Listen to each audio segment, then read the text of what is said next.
Prichádzam do Trenčína, idem za šteniatkom, border collie, síce písali pár drobných problémov, ale ja si myslím, že to bude len o vyladení detailov. Poď. Dobrý deň. Ahoj, zlato moje. A ty ešte aj skáčeš? Ja nemám rád skákanie, môžeme zastaviť skákanie? No, to by som chcela. No, na každom skáče aj vonku. Ahoj. Keď skáčem na ľudí. Ja ju držím iba za obojok, dávam si veľký pozor, aby som jej neblížil, snažím sa, aby sa nemohla úplne sama hýbať, tak ako si predstavuje. A ona sa preto začne skákaniu vyhýbať. Už nechce. No poď, no. poď hopnúť na mňa, poď. Barborka, ukážeš mi, ako sa hráš s Daisy?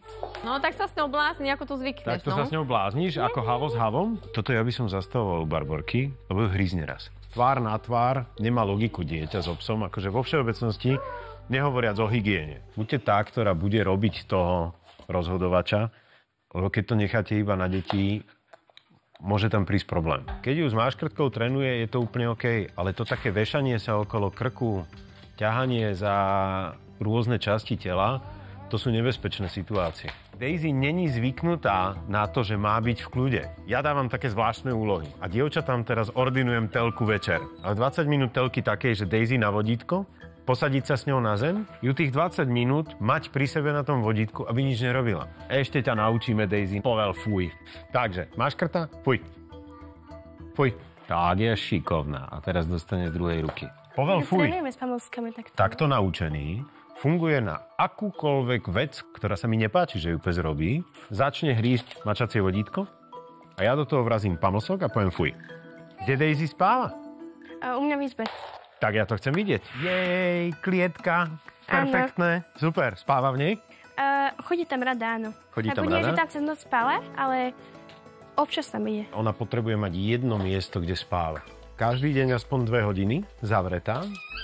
A v ideálnom prípade aj v noci. Klietka bude jej hlavné teritorium, v ktorom si môže upratovať, ako jej to vyhovuje. Prvý týždeň 2 hodiny denne v klietke, keď ste doma. Druhý týždeň 4 hodiny a tretí týždeň už 6 hodín. My to skúšali, keď bola úplne malinká, ale bola malá. To bolo hrozné. Potom ale samozrejme zostáva to, že keď prídeš domov zo školy, prvá vec, Daisy z klietky von, vyvenčiť, vycikať, prechádzka, všetky tieto veci. Poď miesto. Tak. Si No, ale poslušná. ostá tam. Super. Lahni si. A odmena za to, že tam vošla. Teraz je na mieste odmena. Tam. Mňamka, super. A za pár minút bude ďalšia mňamka. Keď ale medzi tým bude kňučať, škrapkať a tak ďalej, tak vtedy mňamka nepríde. Hej? To je úplne jasné. Toto sú veci, ktoré keď za tie 3 týždne posuniete o kus dopredu, tak potom si môžeme načrtnúť nejakú ďalšiu cestu. Takže sa rozlúčim. Čau, Natálka. Dovidenia. Čau, trénujte. A ja prídem za Tešíme 21 sa. dní. Najviac som trénovala s Daisy ja, ale troška sa do toho zapájala jasne, že je mama. Super. S klietkou sa nám tiež darilo. Beží miesto. Daisinka si liezla do klietky. Daisy šikovka.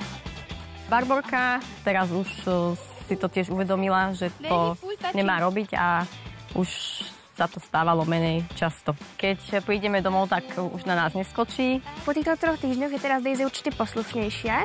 Sa zlepšila v tom spávaní, čo sme chceli zlepšiť. Dobrý deň, chce vás Daisy. A ja som čakal, že tu bude nejaký výskok na mňa.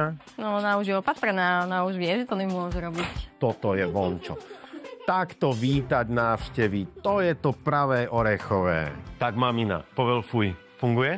No, áno. Myslím, že to dobre ovláda Daisy. Daisy, pozri sa. Daisy, fuj. A nechce to ani druhýkrát? Nie, ona Už si ešte to hlavu zapamätala? Perfektné. Kde je klietka? Teraz má v obyvačke. Daisy, na miesto vieme? Áno. Ideme? Poď miesto. No super. Na prvú. Odmena? Super. Aj tam zostáva, keď ste preč? Snažím sa. Dobre. Raz tam bola, keď som bola v škole, ale to bolo, že iba 1,5 hodiny. Dobre. Ale zvládla to pekne. Idem k tomu hodnoteniu. Z toho nášho zoznamu ja si myslím, že je tam 10 krásnych zelených fajočiek, takže klobúk dole. Fantastická robota. Ja odchádzam šťastný a spokojný. Držím palce a majte sa krásne. Dovidenia. Dovidenia.